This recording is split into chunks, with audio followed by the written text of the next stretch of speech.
Welcome to the latest edition of the Hillary Times. Dear viewers, our today's guest is a remarkable octogenarian legendary actor whose timeless talent has graced screens, both big and small, for over 5 decades. With a career spanning from captivating Punjabi theatre performances to unforgettable roles in blockbuster movies, he has seamlessly transitioned across mediums, leaving an indelible mark in every role he portrays. From iconic ads to gripping TV serials, from powerful short films to sharing the screen with today's superstar Shah Rukh Khan. His versatility and charisma continue to captivate audiences of all ages. Join us in celebrating the remarkable journey of this esteemed actor VP Kalraji. Sir कैसे हैं आप? Sir बहुत बढ़िया। First of all sir, I am grateful to you कि आपने मुझे एक ये अवसर प्रदान किया, अपॉर्चुनिटी दी आपसे रूबरू होने की, और आपके थ्रू जो ऑडियंस है उनके साथ रूबरू होने की, जिसके लिए मैं आपका बहुत बहुत शुक्रिया अदा करता हूँ, आपका भी और जो आपके चैनल के माध्यम से मित्रों का भी। शुक्रिया सर, बहुत बहुत शुक्रिया सर। सर सबसे पहले तो ये बताइए कि आपने जो जर्नी इतनी लंबी की है, फिल्मी जर्नी, तो इसमें क्या अप्स एंड डाउन्स रहे, किसको आप याद करना चाहेंगे एंड कौन से ऐसे इंसिडेंसेज है जिनको आप भूलना चाहेंगे? सर ऐसा है कि जब भी आदमी काम करने के लिए बाहर निकलता है, हम्म। जैसे ही बाहर निकलता है तो स्ट्रगल तो उसको करनी पड़ती है, और लाइफ में अप एंड डाउन्स सब कुछ होता है, और स्ट्रगल के दौरान सब कुछ आपको फेस करना पड़ता है। उसी लिहाज से, हालांकि मैं कोई बहुत बड़ी फिल्मी हस्ती नहीं हूं, मेरा जो सर्कल रहा है, स्कोप रहा है, वो ज्यादातर सीमित रहा है रेडियो, टीवी एंड थिएटर। फिल्मों में या मैं कोई कॉमर्शियल काम ऐसा नहीं कर सकता था, because I was in government service. मैं एयरफोर्स में था, डिफेंस में था, and being a government service हमारी कोई लिमिटेशन होती हैं, हम कॉमर्शियल काम नहीं कर सकते। इस वास्ते ज्यादातर काम मेरा ऐसा था जो कि मैं शौक के लिए करता था। तो मेरी मतलब स्टार्ट मेरा वहीं से हुआ। थिएटर में मैं इंटरेस्टेड था शुरू से ही। मैंने अपना पहला प्ले 1968 में किया था, जिसका नाम था चट्टान, और वो all India civil drama competition में गया था, और हम अहमदाबाद गए थे और उसको करके आए थे। इसके बाद मैं जब दूरदर्शन की ओर अग्रसर हुआ तो मेरा पहला सीरियल था 1974 में कंजूस, जो कि उस वक्त श्री केवल कपूर जी जो दूरदर्शन के प्रोड्यूसर थे, उन्होंने प्रोड्यूस किया और डायरेक्ट किया था। और उसी दौरान 74 में ही मैंने रेडियो का ऑडिशन भी पास किया। तो ये सारी मेरी जर्नी उसी वक्त से शुरू हुई, क्योंकि शौक तो मुझे कॉलेज से ही था, पर फरमान इसी से आगे बढ़ा, रास्ता मेरा इसी से आगे बढ़ा।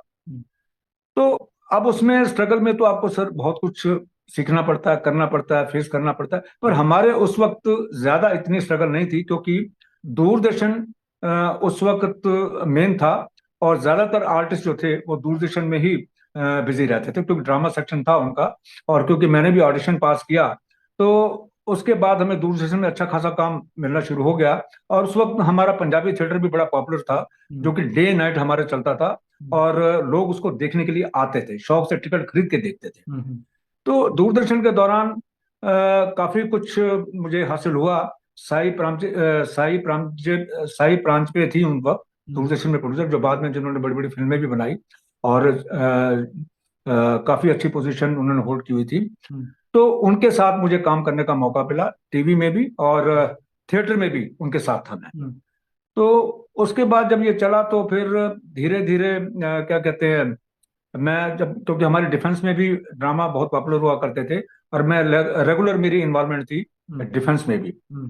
तो उसी के दौरान जब मैं दूरदर्शन में गया तो दूरदर्शन के साथ साथ अचानक मुझे मौका मिला ये अपना लेफ्टिनेंट जनरल के साथ मुलाकात होने का। तो वो एक अपना सीरियल कर रहे थे जिसका नाम था दिल दरिया। तो उस वक्त साइनॉक्स वीडियो विजन हुआ करते थे, तो उन्होंने मुझे उसकी प्रोडक्शन हैंडल करने के लिए कहा। तो मैं, हालांकि क्योंकि मेरी आदत थी कि मैं स्टेज पे काम किया करता था और हर चीज का लुकआउटर भी करता था, तो वो मेरी आदत यहाँ काम आई। जब उन्होंने मुझे प्रोडक्शन के लिए कहा तो मैं जरा भी नहीं घबराया और मैंने उसको एज चैलेंज एक्सेप्ट किया था, क्योंकि लेफ्टिनेंट जी बॉम्बे से थे और ये एक मतलब कि बड़ा अच्छा कॉमर्शियल वेंचर होने जा रहा था दूरदर्शन का। एक स्पॉन्सिबिलिटी करके तो नहीं, दूरदर्शन का ही ये सीरियल था ये। तो मैंने उसकी प्रोडक्शन भी की और इसमें मुझे शाहरुख खान के फादर इन लॉ का रोल करने का अवसर भी प्राप्त हुआ।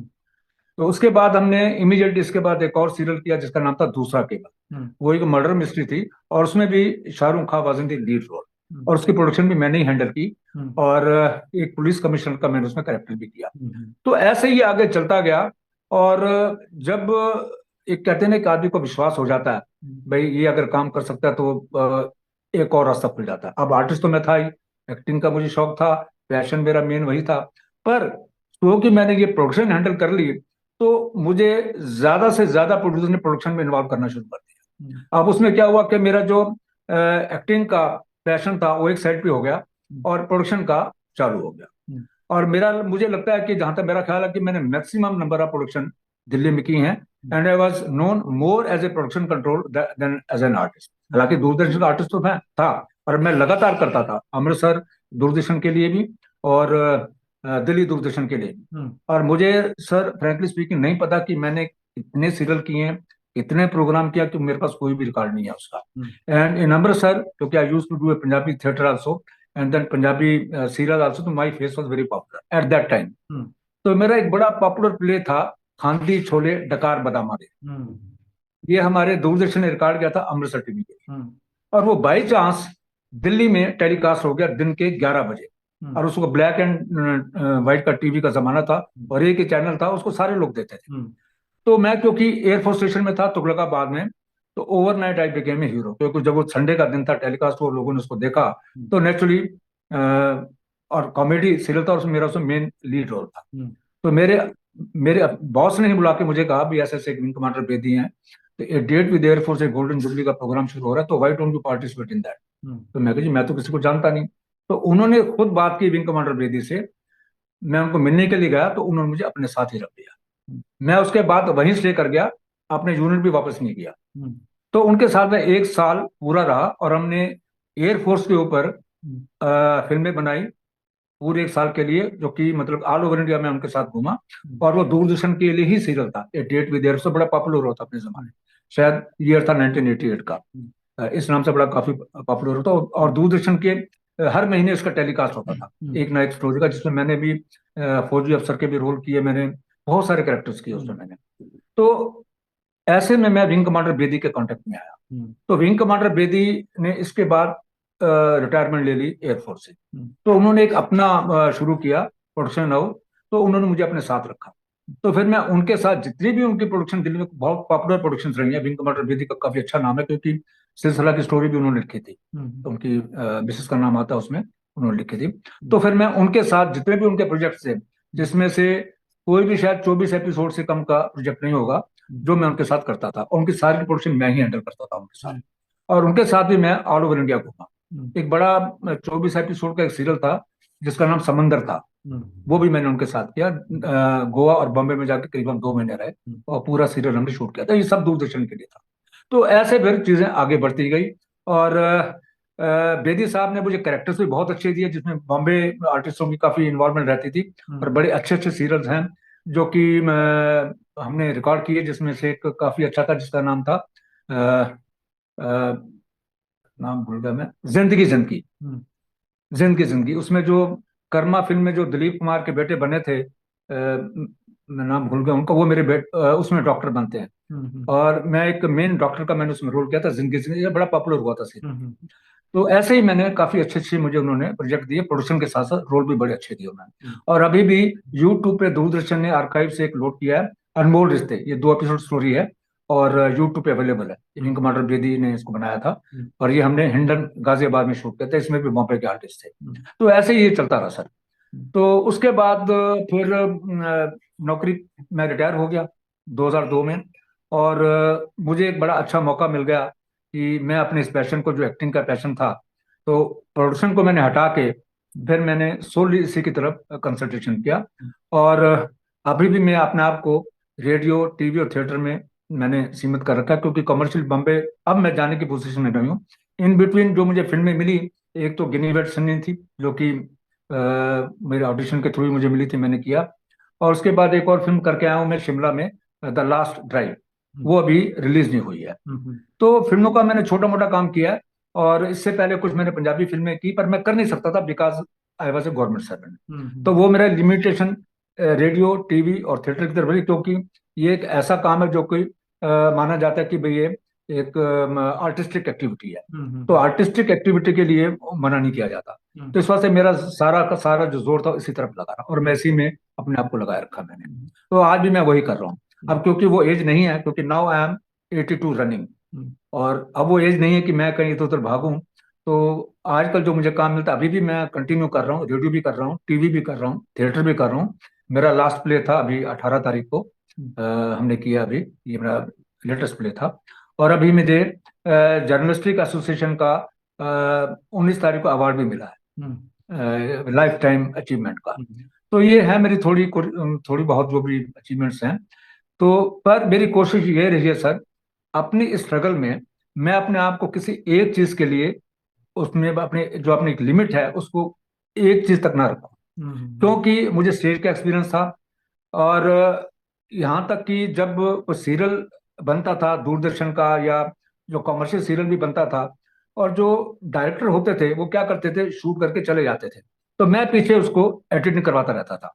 तो इस प्रकार मुझे एडिटिंग की भी काफी नॉलेज हो गई, क्योंकि मैं ही बैठ के काम करवाता था, वो चले जाते थे पीछे सारा बैठ के। और and I use to do the work of AD also, chief assistant director, AD का जो भी मुझे काम मिलता था, in addition to handling the production, मैं ये सब भी करता रहता था। कि मतलब कि जो भी जैसा भी मुझसे चाहते थे मैं आई यूज टू। इस वजह से मुझे काफी अच्छा एक्सपीरियंस था प्रोडक्शन हैंडलिंग का, डायरेक्शन का, और क्या क्या उसकी रिक्वायरमेंट हो सकती हैं, एडिटिंग का। तो हर चीज में मेरी इन्वॉल्वमेंट रही है, इस वजह से मुझे थोड़ी सी नॉलेज है हर चीज के बारे में। तो मैं बड़ा बड़ा सेफली कह सकता हूँ कि I am a jack of all trade, master of none. Knowledge मुझे हर चीज की है, और ये मुझे हेल्प कर रही है। क्योंकि अभी भी जब भी मुझे कोई प्रोडक्शन के लिए बुलाते, अभी भी बुलाते हैं, प्रोडक्शन में हैंडल नहीं करता, पर हेल्प मैं उनकी पूरी करता हूँ। चाहे वो कास्टिंग हो, आर्टिस्ट चाहिए हो, चाहे वहां पर फ्लोर पे काम करना हो, कुछ भी हो, तो मैं उनके साथ बिजी रहता हूँ, करता रहता हूँ। मैं वहां पर सेट पे खाली नहीं बैठता। तो इससे क्या होता है कि मेरा जो एक स्कोप है वो भी बढ़ता है, दायरा बढ़ता है, और लोगों का जो विश्वास है वो भी मेरे अंदर बढ़ता है। और उसी विश्वास के कारण जो आजकल मैं थोड़ा बहुत काम कर पा रहा हूँ, या जो मुझे कहा जाता है करने के लिए इनवाइट करते हैं, तो ये मेरे काम आ रहा है। स्ट्रगल काफी किया सर, मेहनत काफी किया है, पर मुझे वो करके अच्छा लगता था। मुझे उसका कोई अफसोस नहीं है, और जो मुझे मिला है ईश्वर की दया से, उससे मैं बहुत खुश हूँ। सो नाइस सर। आपने कहा मास्टर ऑफ नन, मगर मैं इसको कहूंगा कि you are master of everything. नहीं, ऐसा तो सर, हाँ अब कह सकते हैं, पर मैं मास्टर नहीं हूँ, बट यस, इतना मैं कह सकता हूँ कि मुझे, क्योंकि जिस प्रकार लोग मेरे से मतलब कि जब कहीं एक्टिंग के लिए भी बुलाते हैं, तो हर चीज में मेरे से वो एडवाइस लेते हैं, कोई चीज बात करते हैं मेरे साथ। तो जो भी मेरे से हो सकता है, कोई स्क्रिप्टिंग के बारे में हो, अगर स्टोरी को कैसे इंप्रूव किया जा सकता, अपना आप इंटरफेयर नहीं करता, अगर वो पूछते हैं तो स्टोरी को अगर इंप्रूव कैसे किया जा सकता है, या एक शॉट कैसे बेटर हो सकता है, या अगर आपकी प्रोडक्शन की कोई मदद हो, तो वो मैं हेल्प कर देता हूँ। कोई आर्टिस्ट उनको चाहिए हो, तो वो भी, क्योंकि मेरे कॉन्टेक्ट में बहुत सारे लोग रहते हैं, अभी प्रोडक्शन में नहीं करता, फिर भी बहुत सारे लोग बॉम्बे से भी, दिल्ली से भी मेरे कांटेक्ट में रहते हैं कि सर अगर कुछ स्कोप हो तो हमें बताइए। तो I just keep on helping them. अगर किसी प्रोड्यूसर को जरूरत है आर्टिस्ट की, मैं हेल्प कर देता हूँ। आर्टिस्ट को काम की जरूरत है, जो मेरे से हो सकता है मैं उसकी मदद कर देता हूँ। प्रोड्यूसर को आर्टिस्ट मिल जाता है, आर्टिस्ट को काम मिल जाता है, और ये मेरे लिए सबसे बड़ी खुशी होती है।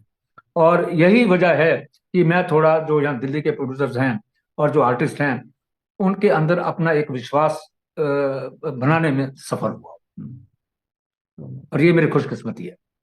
So nice.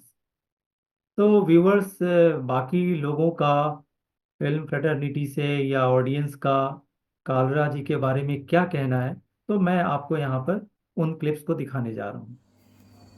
हेलो, मेरा नाम संजीव पोपली है। मैं वीपी कालरा जी को पिछले कई सालों से जानता हूँ।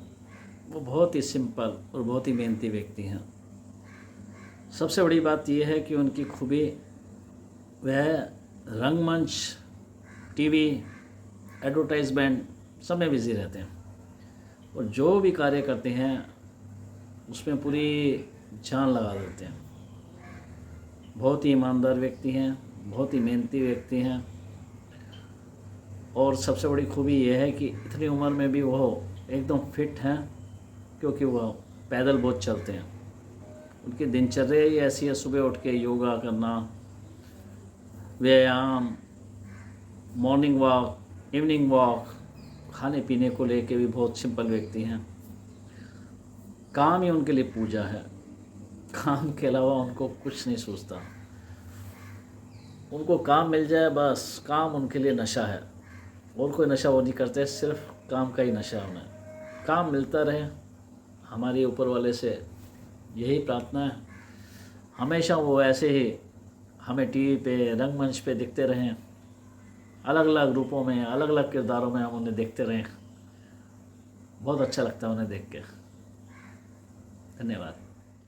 नमस्कार, मेरा नाम मीनू मिश्रा है। मैं एक आर्टिस्ट हूँ और एंटरटेनमेंट फील्ड से बिलोंग करती हूँ। मैं आज आप सभी को वीपी कालरा सर जी के बारे में बताना चाहती हूँ, जो कि हमारे एंटरटेनमेंट फील्ड के एक बहुत ही पुराने आर्टिस्ट हैं, जिनको मैंने इतने टाइम से काम करते हुए देखा है। मैंने उनसे इतना कुछ सीखा है, जिसमें एज एन मैं बोल सकती हूँ एक डिटर्मिनेशन, पंचुअलिटी, हार्ड वर्क। इस एज में आने के बाद भी अगर कुछ हमें मोटिवेशन देता है, स्पेशली मुझे जो मोटिवेशन देता है वो है सर का ऑरा। मतलब सर को देख के ही मुझे लगता है कि बहुत कुछ कर रहा है। मतलब उनको देखने के बाद आपको एक ऐसी पॉजिटिविटी फील होती है, ऐसा लगता है कि लाइफ में हमें इतना आगे जाना है एंड नेवर स्टॉप। उनकी एक बहुत अच्छी खासियत है, वो हर चीजों को इतना स्मूथली हैंडल करते हैं। और एक और सबसे बड़ी खासियत, जब भी वो सेट पे रहते हैं या जहां पे भी उनका कॉल टाइम होता है, he is too much punctual. मतलब आप पूरी टीम नहीं आएगी, क्रू नहीं आएगा, पर वहां सबसे पहले अगर कोई होगा तो वो होंगे सर, वीपी कालरा सर, जो टाइम के बहुत पंक्चुअल हैं। और रही बात उनके एक्ट की, ही इज फिनोमिनल एक्टर। चाहे कोई भी कैरेक्टर हो, सीरियस, कॉमेडी या anything, he is just too good in that. वो इतना डीपली कैरेक्टर में रहते हैं, कैरेक्टर को पोर्ट्रे करते हैं कि आप उससे कनेक्टेड फील करते हो। और पर्सनली मैंने कालरा सर से इतना कुछ सीखा है कि शायद धीरे धीरे थोड़ा थोड़ा आगे मैं उसको करने की कोशिश करूंगी। Thank you so much. नमस्कार, मेरा नाम सुबोध गुलाटी है। आज मैं आपको अपने प्रिय मित्र श्री वीपी कालरा जी के बारे में कुछ बताना चाहता हूँ। देखिए, हमारी मुलाकात 5 से 6 साल पहले हुई। हम लोग एक साथ में शॉर्ट फिल्म कर रहे थे, तो वहाँ मिले और उसके बाद मिलना जुलना लगा रहा, प्रोफेशनल फ्रंट पे भी और निजी जिंदगी में भी। अगर प्रोफेशनल फ्रंट की बात की जाए तो साथ में हमने काफ़ी सारी शॉर्ट फिल्म्स करी। एक चीज़ जो आज तक नहीं बदली वो है उनकी कमिटमेंट, फोकस। जो भी काम कर रहे हैं, एक तो वो मल्टी टैलेंटेड है, प्रोडक्शन संभाल लेते हैं, डायरेक्शन दे देते हैं, एक्टर तो है ही अच्छे। आज तक उन्हें मैंने सेट पे कभी लेट आते हुए नहीं देखा, टिल डेट। तो Kalra sir, you inspire us, thank you so much. अब निजी जिंदगी के बारे में बात करें तो बहुत ही बेहतरीन इंसान है, डाउन टू अर्थ है, इतना काम किया है, कोई ईगो नहीं है, सबसे घुल मिल के रहते हैं और अपनी तरफ से जितना हेल्प कर सकें वो करते हैं। You doing really great Kalra sir, and ऐसे ही इंस्पायर करते रहिए एंड ऑल द बेस्ट। बताइए कि आपने मैरिज एक्टिंग में आने से पहले किया था या बाद में किया था? मैरिज मेरी हो चुकी थी, क्योंकि ये जो एक्टिंग का, इस जो कल्चरल एक्टिविटीज का शौक था, ये मुझे कॉलेज के समय से था। मैं श्री वेंकटेश्वर कॉलेज का फर्स्ट बैच से हूँ। 1964 में पास आउट हुआ था वहां पर, और कॉलेज में ही मैंने इसे जो एक्टिविटीज की, कल्चरल एक्टिविटीज की शुरुआत मैंने ही की थी, क्योंकि उस कॉलेज नया नया था। तो ये शुरुआत मेरी तभी से हो चुकी थी। फिर जब मैं नौकरी में आया डिफेंस में, तो वहां भी ड्रामा एक्टिविटीज पूरी हुआ करती थी, तो मुझे वहां भी मौका मिला। तो उस वक्त मेरी शादी हो चुकी थी, मैं मैरिड था। तो जब मैं मतलब उससे पहले कॉलेज में था, पर उसके बाद जब मेरी नौकरी लगी, मेरी शादी हो गई, पर ये मेरी सारी एक्टिविटीज साथ साथ कंटिन्यू रही। पर मेरी फैमिली ने कभी मेरे उसमें दखल नहीं दिया, मेरी इन्वॉल्वमेंट में कभी उनको उनको फील नहीं हुआ, महसूस नहीं किया कभी, बल्कि रादर उन्होंने मुझे हमेशा सपोर्ट ही किया, जिसकी वजह से मैं इतना काम कर पाया। ये सारा काम मैं नौकरी के साथ साथ ही करता था, मतलब जब डिफेंस में था तब भी करता था, और अब जब रिटायर्ड हूँ तब भी चल रहा सर। ये क्वेश्चन सर मैंने इसलिए पूछा था क्योंकि फिल्मी दुनिया में जब आप आए तो काफी सारी ब्यूटीफुल एक्ट्रेसेस के साथ आपको काम करने का मौका मिला, तो कहीं आपको ये इसमें नहीं कोई लगा शक कि नहीं मैंने है कोई जल्दी कर ली? नहीं नहीं, मुझे ऐसा कोई महसूस नहीं हुआ। मैं अपने आप में एक बड़ा, जिसको कहते हैं ना, एक सेटिस्फाइड आदमी, वो हूँ सर। और जहाँ मुझे काम होता तो मेरा कंसंट्रेशन सिर्फ वर्क होता है, चाहे मैं सेट पे हूँ चाहे कहीं भी हूँ। अगर मैं एक जिम्मेवारी का काम कर रहा हूँ तो मुझे ये होता है कि मैं अपनी जिम्मेवारी कब कैसे अच्छे से अच्छे ढंग से निभा सकता हूँ। और यही कारण रहा सर कि मेरा जो दिल्ली के प्रोड्यूसर, मैं काफी बहुत लोगों के साथ काम किया मैंने, और उनका विश्वास मैं आज तक मेंटेन करने में सक्सेसफुल रहा हूँ। यही वजह है सर। बाकी अट्रैक्शन तो होते हैं, पर यह है कि ये आपके ऊपर डिपेंड करता है कि आप उसको कैसे लेते हो।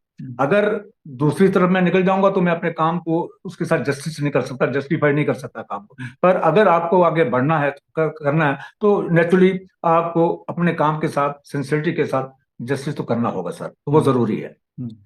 अपनी अटेंशन अगर आप डाइवर्ट करेंगे, ग्लैमर की तरफ ले जाएंगे, तो देन यू कैन नॉट। और मैं अपने आप में इस बात में मुझे बड़ी खुशी थी कि मेरे एक अच्छी फैमिली है, अच्छा परिवार है, और मैं अपने आप में बहुत खुश था सर। हाँ, ऐसी कहानियां कई हैं जो कि कभी कभी कुछ मिसअंडरस्टैंडिंग पैदा कर देती हैं, और बड़ी इंटरेस्टिंग चीजें हैं वो। तो अब आई डू नॉट नो कि आपके पास कितना टाइम है, तो नहीं तो बताने में हमारे पास मजा तो आता ही है थोड़ा। हमारे पास सर इंटरेस्टिंग स्टोरीज के लिए टाइम ही टाइम है। आप बताइए कि आपका अट्रैक्शन कब और कहाँ हुआ, आप कैसे स्लिप हुए?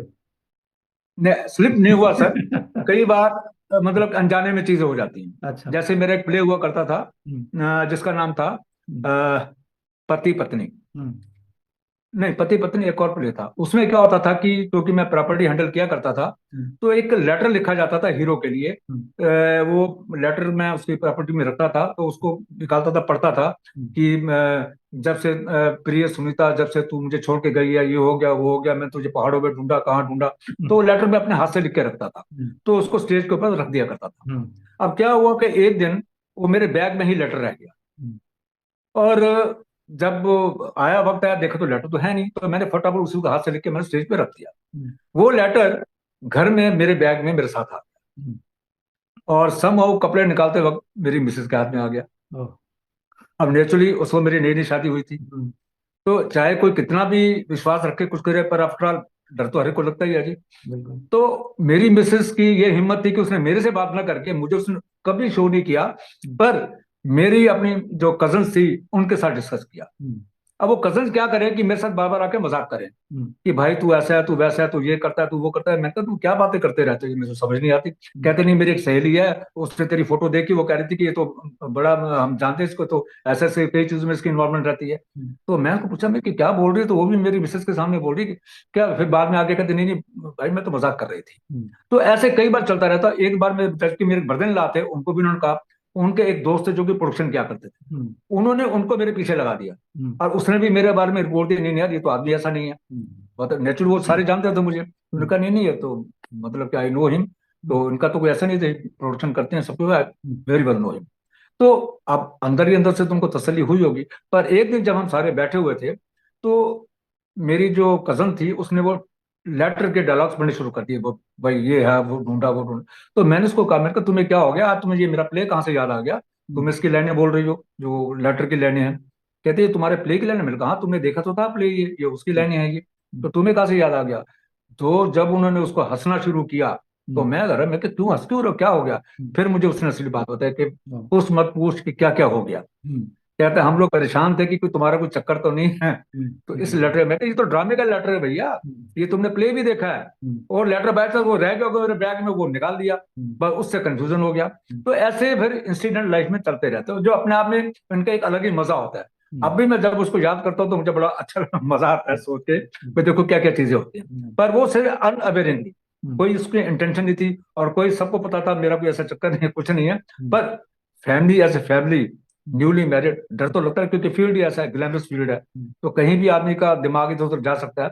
पर समहाउ एक परिवार ने मेरे पर हमेशा विश्वास रखा है, और उसी विश्वास को मैं भी हमेशा मेंटेन करने की कोशिश करता हूँ, और फैमिली की सपोर्ट भी मुझे पूरी रहती है, ताकि मैं इस काम में अपने आप को बिजी रखूं, और उन्हीं की वजह से ही है कि मैं ये काम कर पाता हूँ। ठीक है, मैं एमेन टू दैट बोलूँगा और आगे बढ़ता हूँ। सर, मैं ये जानना चाहता हूँ, you entertain everyone through your acting, but my question is how do you entertain your self and specially your better half, कैसे करते हैं? सर, ऐसा है कि मेरी फैमिली में मेरे बच्चों को और मेरी वाइफ को वो इस एक्टिविटीज में कोई ऐसा इंटरेस्ट नहीं है, मतलब कि they are away from all this thing.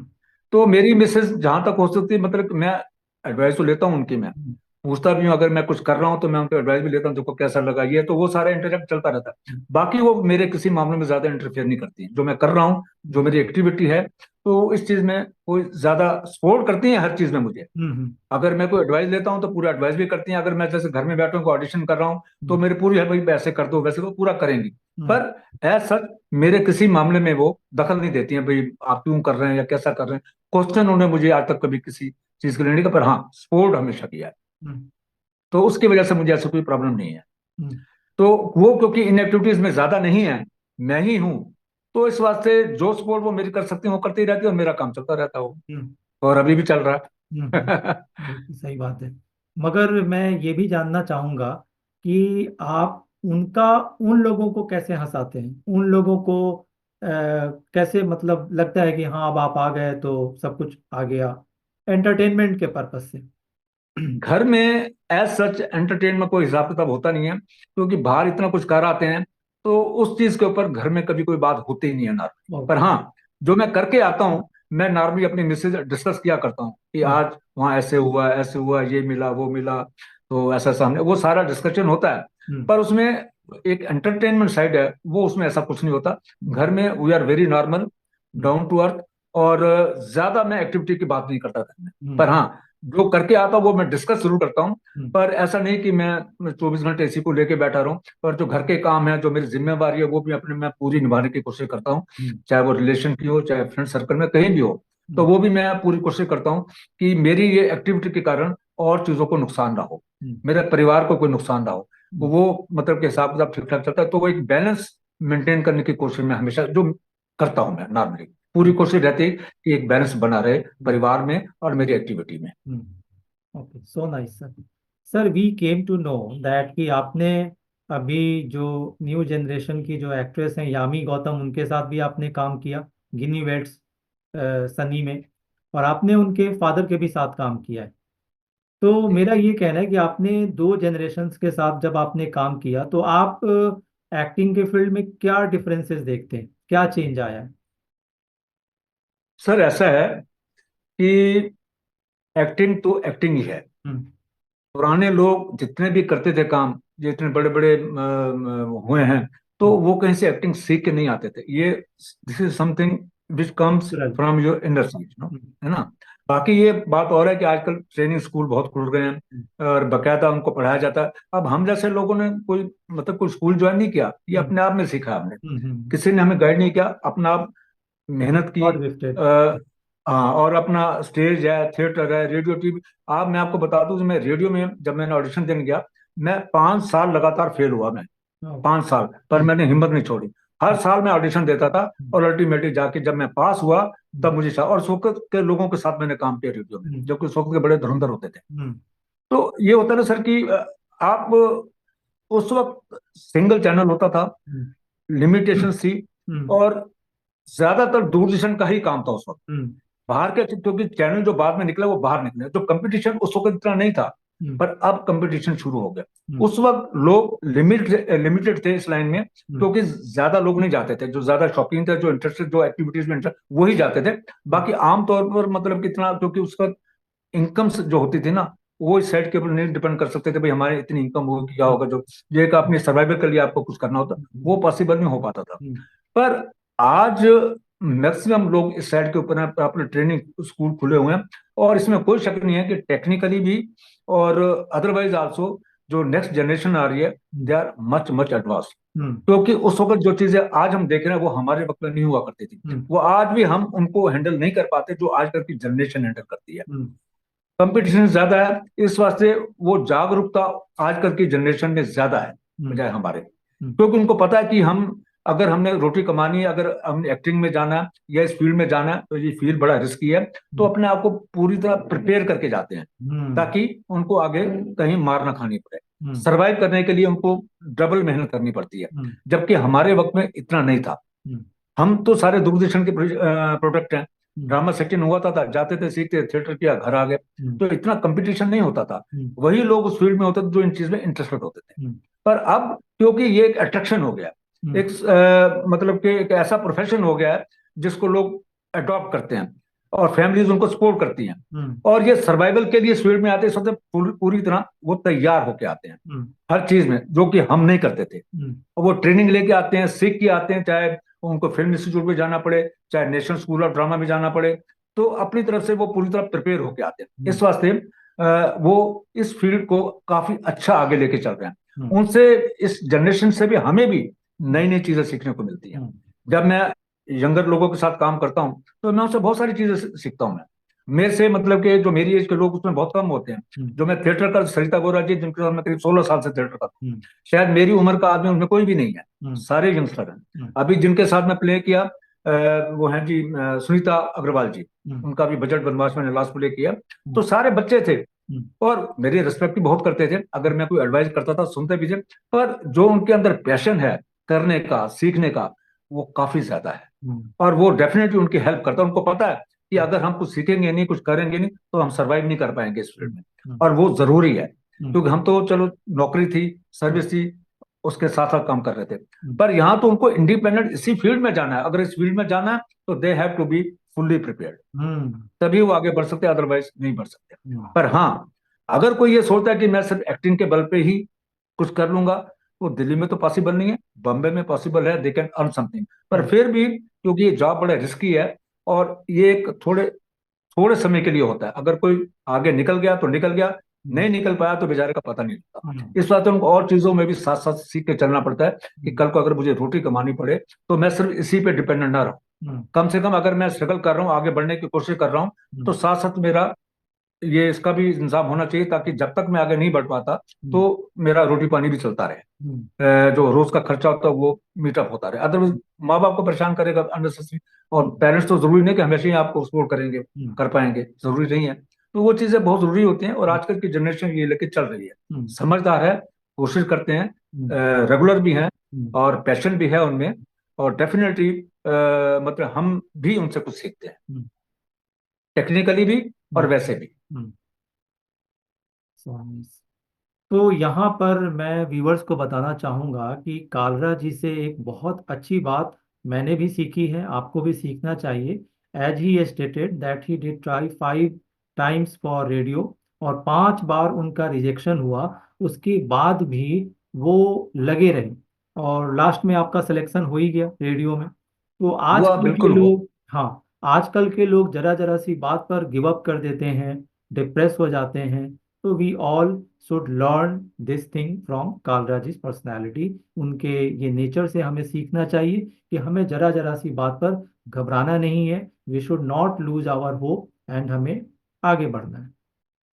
और एक बात मैं और कहूंगा सर, कि इस फील्ड में जो भी आता है, क्योंकि ये एक आई मीन इतना वाइड फील्ड है कि स्ट्रगल काफी करनी पड़ती है, कंपटीशन काफी है, तो आदमी को अपना एक प्रिंसिपल बनाना चाहिए कि ये मुझे करना है और ऐसे करना है। अब जैसे मेरी एक आदत है कि मैं टाइम का बड़ा पक्का आदमी हूँ, और मेरे बारे में ये मशहूर है कि मैं जहां भी जाता हूँ टाइम से ही पहुंचता, क्योंकि मैं उतना गैप देके चलता हूँ ताकि मैं जहां भी जाऊं मैं टाइम से पहुंचूं। और ये मेरा रिकॉर्ड है, बल्कि लोग मुझे कह देते हैं, प्रोड्यूसर कह देते हैं कि अगर आपको हमने टाइम हमने 5 बजे का रखा है तो आपके लिए 5:30 बजे। तो मैं नो, मैं ये नहीं करूंगा। अगर आपने 5 बजे का टाइम दिया तो मैं 5 बजे ही पहुंचूंगा, क्योंकि मैं अपनी आदतें खराब नहीं करना चाहता। और अगर मैं 5:30 से टाइम दिया, मैं थोड़ा लेट हो गया, तो उन्होंने मेरी तरफ देखा कि तो लेट आया, या बाई चांस वो मेरे से पहले पहुंच गया, तो मुझे अच्छा नहीं लगेगा। इस वास्ते आदमी का एक जो प्रिंसिपल है उसके ऊपर पक्का रहना चाहिए। जो स्ट्रगल कर रहा है उसको पक्के ढंग से लेके चले, तभी वो अचीव कर सकता है। अदरवाइज फेलियर तो हमेशा आएगी आएगी। अगर आप नहीं, अगर सिंसियर डिवोटेड नहीं है तो जो फेलियर है वो जल्दी आती है। अर्न करना और किसी चीज को अचीव करना इतना आसान नहीं है, स्ट्रगल करनी पड़ती है। तो उसके लिए आपको you have to be mentally, physically और उसके साथ आपको तैयार रहना पड़ता है। और उसके लिए आपको अपने कुछ प्रिंसिपल बनाने होंगे जिनको लेके चलना होगा और उनके ऊपर ठहरना भी होगा। ये नहीं कि आज ये किया वो ना, बिल्कुल नहीं। जो आपने सोचा ठाना है उसको करके चलो। ठीक है सर।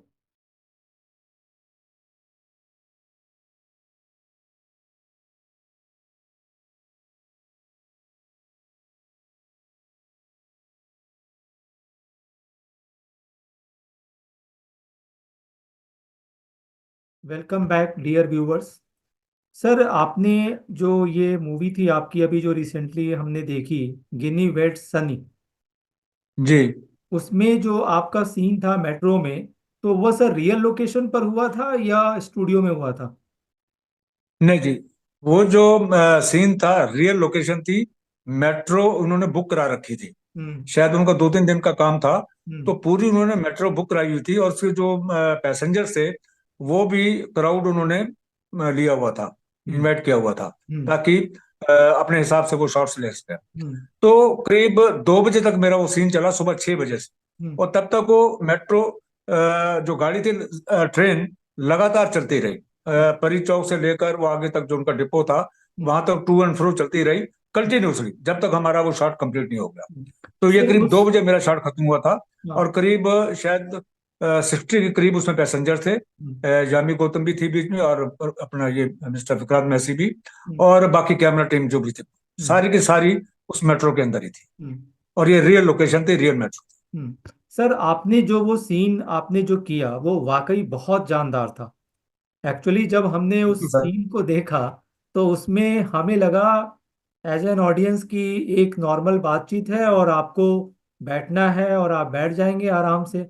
मगर आपने अचानक वो लाउडर होके जो डायलॉग बोला है, मुझे वो फिल्म याद आ गई, शोले। शोले में एक सीन था ना कि वो कहते हैं जय और वीरू चाहिए जिंदा या मुर्दा, वो कहते हैं नहीं जिंदा चाहिए। आपने जिस आक्रामक तरीके से बोला, 1 मिनट को तो ऑडियंस सन्न रह गई। तो सर वो जो डायलॉग की जो लाइनें थी तो वो रियल ऑडियंस था, रियल लोकेशन था, तो कोई अनकंफर्टेबल आपने फील नहीं किया या किसी और नहीं को सर, नहीं ऐसा किया? था कि मैं थिएटर तो करता ही था शुरू से ही, अब काफी साल हो चुके थे मुझे। पर मेरी ये कोशिश रहती है कि हम ज्यादा अपने आप को शो ऑफ करने की कोशिश ना करें, जितना डाउन टू अर्थ रहे उतना। क्योंकि अगर हम पहले जाके उल्टा सीधा बोलना शुरू कर दिया, हम ये करते हैं वो करते हैं ऐसा, तो क्या होता है कि आदमी के फेलियर के चांसेस बहुत ज्यादा रहते हैं। तो आदमी उस हालत में आदमी अपने आप को काम में कंसंट्रेट ना करके उल्टी सीधी उधर की चीजें सोचता रहता है कि मैं ये हूँ वो कर रहा हूँ, ऐसा कुछ नहीं। पर अगर हमने रियल सच में कुछ करना है sir, we have to concentrate on our work. तो मेरी जो अटेंशन रहती थी सिर्फ अपने डायलॉग्स में रहती थी कि मुझे कैसे बोलना है, क्या करना है, और जब वो मुझे ऐसा करेंगे तो मुझे कैसे रिएक्ट करना है। तो मेरी टोटल कंसंट्रेशन उसी के ऊपर थी। और मैं इसकी एक मजेदार चीज आपको बताऊं सर, जब ये सीन शुरू हुआ, पहला कट इसका शुरू हुआ, मास्टर शॉट था, तो उसमें विक्रांत जी से तो मेरे को जान पहचान नहीं थी। और वो अपने आप में एक बड़े एक नॉर्मल इंसान लग रहे थे मुझे, मतलब कि उसमें उन्होंने कोई ऐसी फूफा वाली चीज नहीं थी, बिल्कुल एक नॉर्मल आददमी जैसे लगता है वैसे लग रहे थे। और वैसे यामी गौतम को भी पहले तो मैंने पहचाना नहीं, क्योंकि हालांकि मैं जानता था कि उनकी बिटिया है, पर मुझे मुझे एक नॉर्मल वो लगी, वो एक जो एक नॉर्मल जैसे इंसान होती वैसी लगी, वो बैठी हुई थी वहां पर। और जब ये सीन शुरू हुआ और मुझे उन्होंने बार बार इंसिस्ट किया, और जिस ढंग से मैंने शाउट किया और रिएक्शन दिया अपना, तो जब कट हुआ तो विक्रांत मैसी जी का पहला शब्द ये था एकदम, सर आप कुछ करते हैं क्या? तो मेरे मुंह से हंसी निकल गई। मैंने कहा हाँ, बस मैं थोड़ा बहुत इसमें इन्वॉल्व रहता हूँ, थिएटर भी करता हूँ और ये सब चलता रहता है मेरा। वैसे मैंने कहा जी, ये जो यामी जी हैं इनके फादर भी मेरे साथ ही काम किया करते थे, हम इकट्ठे काम करते थे उस वक्त। तो मैं फिर यामी गौतम जी के पास भी गया, उनको भी मैंने बताया। मैंने कहा आप तो बच्ची होंगी, पर जो आपके पिताजी हैं हम इकट्ठे काम करते थे। तो शी वॉज वेरी हैप्पी, कहते मैं अपने डैडी से बात करूंगी आपके बारे में। मतलब that was the reaction of mister Massey, जो एक पहला रिएक्शन था, पहला कट था। और वो पहला कट ही ईश्वर की दया से ओके हो गया था। तो बाकी उन्होंने फिर जो जैसे करते हैं रिएक्शन ये वो सब चीजें बार बार डिफरेंट एंगल्स यूज करते हैं, वो सब उन्होंने किए। तो अच्छा है, बड़ा अच्छा लगा मुझे, और मुझे कोई अनकंफर्टेबल महसूस नहीं हुआ। एंड ईश्वर की दया से आई वाज फुली कॉन्फिडेंट कि मुझे कैसे करना है, कैसे रिएक्ट करना है सिचुएशन के हिसाब से, और वो उसकी रिक्वायरमेंट थी सिचुएशन। और जो शायद विक्रांत जी को शायद हो सकता है इतना एक्सपेक्टेशन ना हो कि मैं इतना जोर से बोलूंगा या अपना रिएक्शन दूंगा मैं, बट वो अच्छा गया संभव। लाइक किया सबने, लाइक किया, विक्रांत जी ने भी लाइक किया, सबने लाइक किया। बिल्कुल सर, वाकई मजा आया सर। ऐसा पॉसिबल है, अगर आपको याद है तो वो डायलॉग जरा उसी टोन में उसी अंदाज में एक बार बोल सकते हैं सर? नेचुरल सर, थोड़ा सा मुझे उसके लिए रिकलेक्ट करना पड़ेगा। मुझे तो अभी लाइन भी वो था, यार नहीं बैठा ना यार, है दिमाग खराब है तेरा, और जब मैंने कह दिया नहीं बैठा नहीं बैठा तो नहीं बैठा, और यार समझा कर यार, मेरे वो कह रही यार मैं बैठ नहीं सकता है पागल कितना था। So nice, very nice. वाकई सर, मैं आपको बताऊं कि जब हमारी टीम उस मूवी को देख रही थी तो एक सेकंड के लिए तो हम वाकई चौंक गए थे। बिल्कुल मंत्रमुग्ध कर देने वाला वो सीन भी था, मैं ये भी कहूंगा।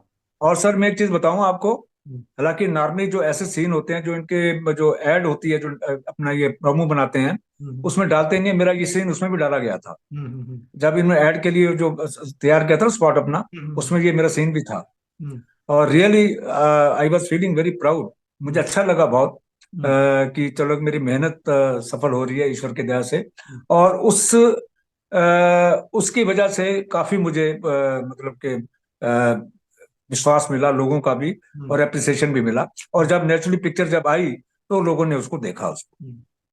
सर क्योंकि आपने, पहले ही पॉपुलर हो चुका था मुझे। जी सर, जी सर, बिल्कुल। आपने सर शाहरुख खान के साथ जब काम किया तब आपको लगा था कि ये लड़का उस समय, कि ये शाहरुख खान, ये लड़का एक दिन सुपरस्टार बनेगा कंट्री का?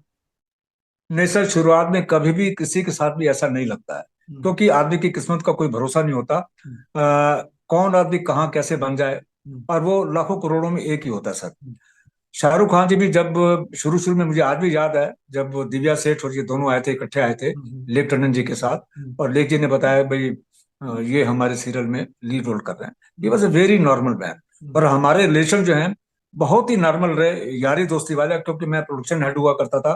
तो नेचुरली कई बार आप देर से आना, लेट आना, कुछ करना, तो आदमी में बातचीत भी होती थी, but he used to be very normal, hmm, very down to earth man.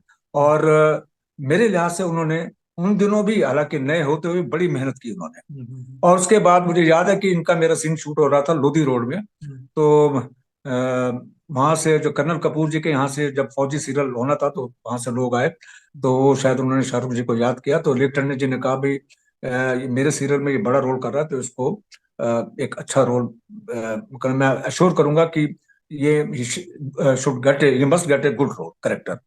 तो वो कर्नल कपूर से मिलने गए लेख जी खुद, and he was given a very beautiful role which he did ultimately, बहुत अच्छा रोल किया उन्होंने। पर उतनी ही मेहनत इन्होंने इस सीरियल में भी की। और मुझे याद है कि जब दूसरा केबल शुरू हुआ तो that was again A murder mystery, और शाहरुख जी इसके लिए नेचुरली बहुत इंटरेस्टेड थे, और लेख जी भी उन्हीं में ही इंटरेस्टेड थे। हालांकि उस वक्त शाहरुख के पास टाइम नहीं था, क्योंकि उनको शायद सर्कस वगैरह कुछ मिल गया था, तो थोड़ी दिक्कत आ रही थी, क्योंकि टाइम बहुत कम था और एक लिमिटेड टाइम में सीरियल को सबमिट करना था। तो प्रोड्यूसर थोड़ा सा वो था कि शायद पता नहीं हो पाए या ना हो पाए। तो लेख जी किसी और को लेना नहीं चाहते थे, वो चाहते थे कि शाहरुख के जितने भी मैंने आर्टिस्ट दिखाए, तो वो नेचुरली उनमें इंटरेस्ट नहीं था। फिर मैंने अल्टीमेटली कहा प्रोड्यूसर से, मैं कहा जी लेख जी शाहरुख जी में इंटरेस्टेड हैं, और तुम उनको ले लो और उनको बता दो कि मुझे इतने पीरियड में इसको सीरियल को खत्म करना है, चाहे जैसे भी होगा कर लेंगे। अल्टीमेटली शाहरुख जी ने किया, और शुरुआत के 1 वीक में उनकी मदर से भी मेरी अच्छी बातचीत थी, क्योंकि जानता था उनको मैं। तो उन्होंने मेरे से रिक्वेस्ट की कि आप वो 1 हफ्ते का टाइम दे दीजिए, कुछ और अपने सीन कर लीजिए, तो ये सर्कस का एक वो कराएं। तो 1 हफ्ते के लिए मतलब वो गए बॉम्बे, और हम दूसरा काम करते रहे पीछे। फिर उन्होंने ज्वाइन किया और अपने सारे सीरियल हमने कंप्लीट किए। पर आई मस्ट अप्रिशिएट कि he is a wonderful person, एक बहुत मेहनती आदमी, और यही उनकी मेहनत, लगन, पैशन रंग लाया, जो आज वो इतने अच्छे मुकाम पे पहुंचे हुए हैं। और हमें इस चीज का रियली बड़ा प्राउड फील होता है कि जब हम कहते हैं देखो जी हमने शाहरुख जी के साथ काम किया, हमें प्राउड फील होता है। ये हमारे लिए बड़े प्राउड की बात है, और हम बड़े खुशी होती है ये बताते हुए कि हमने उनके साथ काम किया, क्योंकि वे ऊंचे ऊंचे अच्छे मुकाम पे हैं, हासिल किया उन्होंने मेहनत से, अपनी मेहनत से, लगन से। और इस वजह से हमें भी अच्छा लगता है कि हमने किसी वक्त उनके साथ काम किया हमने। But he was a very down to earth man, normal man. कोई उनमें ईगो नहीं होती थी, कुछ नहीं होता था। इस वजह से हम बड़ा मिलजुल के प्यार से काम करते थे साथ। तो अब बातचीत ये होती उनकी है, खासियत थी। अब उनसे बातचीत होती है?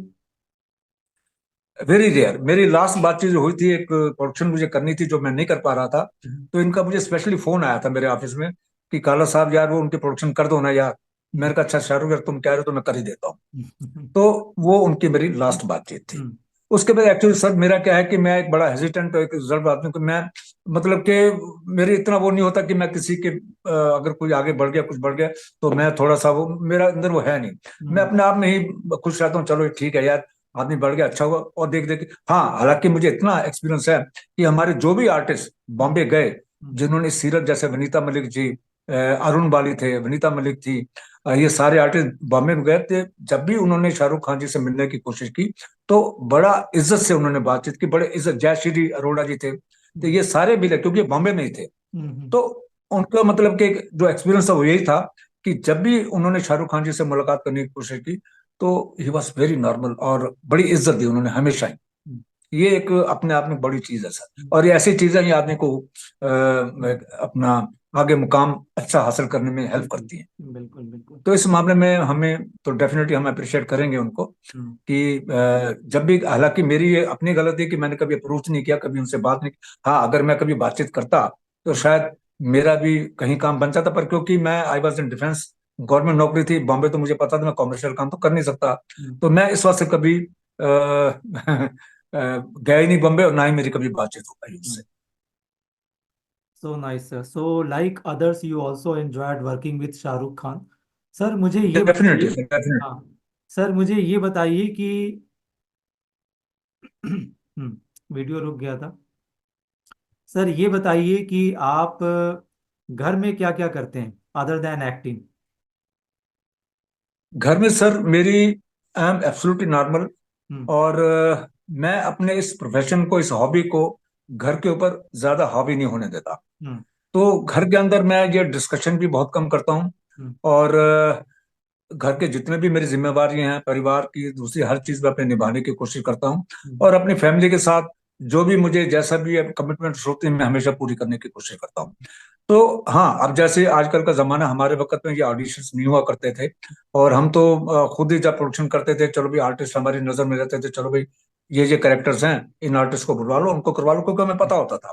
पर आजकल आपको पता है कि ये मल्टी चैनल्स हैं, और कंपटीशन बहुत ज्यादा है, और ऑडिशन का चक्कर बहुत, इवन मुझे भी लोग कहते हैं ऑडिशन देने के लिए, और मैं देता रहता हूँ। मुझे उसमें शर्म नहीं है कि अगर किसी को मेरे से काम देना है तो मुझे कुछ अपने आप को प्रूव करना होगा, तभी तो मैं क्या, वो तो मुझे जानते नहीं, तो मैं अपने काम से ही थोड़ा प्रूव करने की कोशिश करूंगा ना, भाई मैं कर सकता हूँ ये, ताकि उनके अंदर एक विश्वास पैदा हो। तो मगर हम सर भी देते हैं ऑडिशन, मगर पर क्यों। मगर सर मगर आपने 5 डिकेड्स, करीब करीब 50 साल आपने जी एक्टिंग को दिया।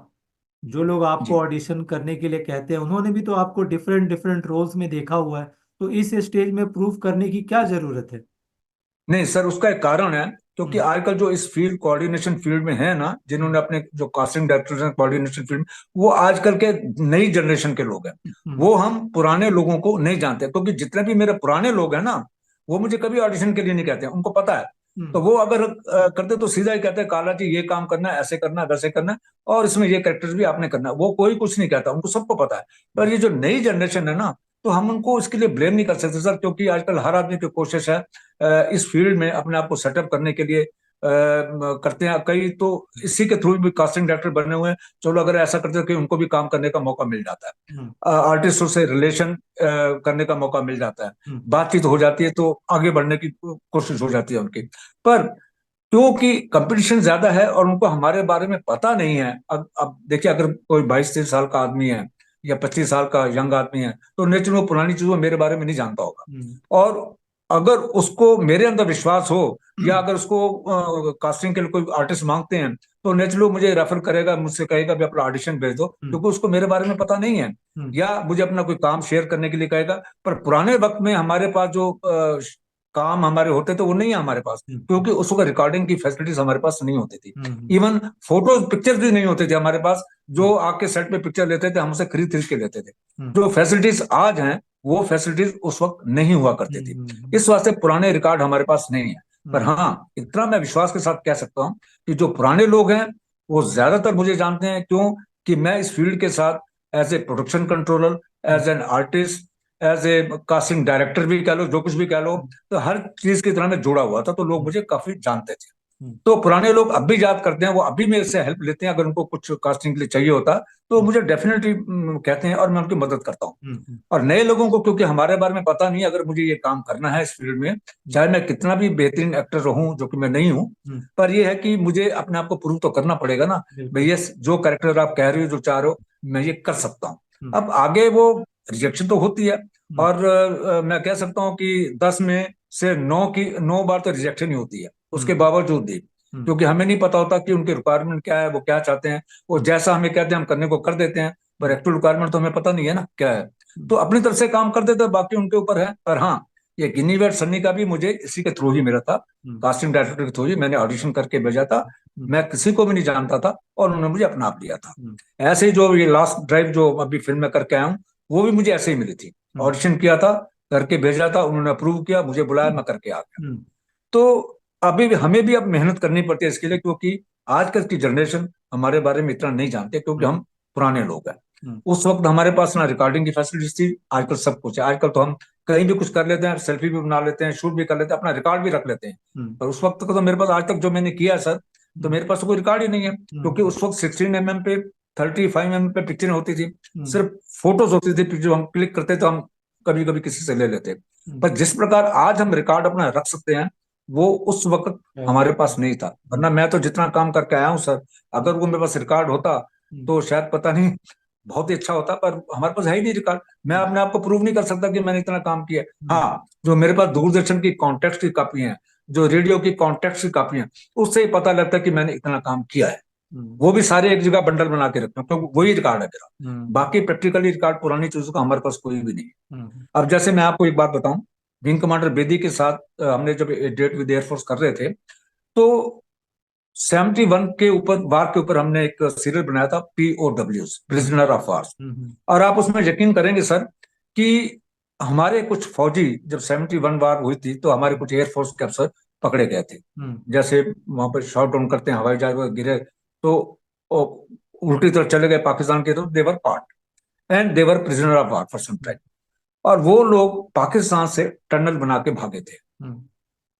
तो सारे भाग गए थे, सिर्फ एक अफसर भी, ये यूट्यूब पे भी है, वो अफसर आज भी है, वो जो ग्रुप कैप्टन थे, जो उनके उस पर हेड थे, अब भी है। तो वो भागे थे, तो एक अफसर की वजह से मामला गड़बड़ हो गया था, वो नहीं भाग सका था, तो सारे के सारे राउंड अप हो गए थे, पकड़े गए थे।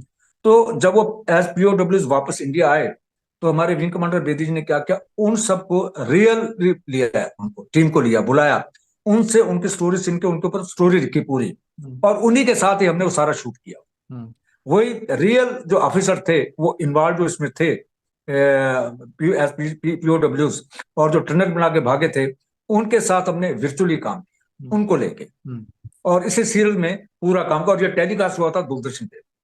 अगर दूरदर्शन हो सकता है पॉसिबल, क्योंकि दूरदर्शन विंग कमांडर बेदी की कई सीरियल्स और टेलीफिल्में उन्होंने आर्काइव से डाली है, इसमें हो सकता है अगर उनके पास ये होगा, तो अगर दूरदर्शन ये डालता है आर्काइव से निकाल के, अगर उनके पास है, तो बहुत ही अच्छा लगेगा देख के सर। वो अपने आप में एक मतलब के बहुत बड़ी चीज होगी।